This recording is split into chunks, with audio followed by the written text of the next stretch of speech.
There have been lots of different techniques described to improve the chances for first-time IVF success. One of those techniques is called uterine scratching or endometrial scratch.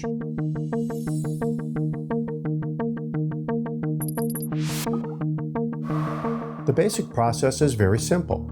A doctor puts some sort of instrument or catheter into the uterus. The uterine lining is then intentionally damaged by scraping it or sucking some pieces into a catheter or other methods.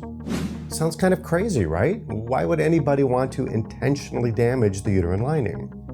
Well, there is a theory that by doing this, you may be able to get a big release of growth factors or other beneficial molecules that might help increase the chances for an embryo to implant. In fact, there have been some studies that seem to show an improvement in the chances for implantation in couples who had multiple failures.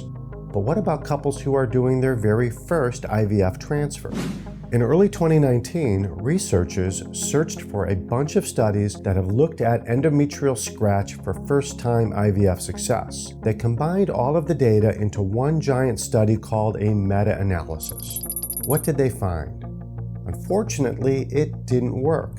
Couples who had the scratch didn't do any better than couples who didn't. Our Infertility TV bottom line: if you're going to be doing your very first IVF embryo transfer, don't do the scratch. It doesn't help. Make sure you check out this playlist for more first-time IVF success tips. If you like this video, remember to like this video.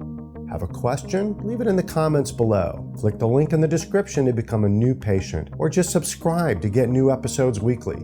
It's like having an infertility specialist in your phone.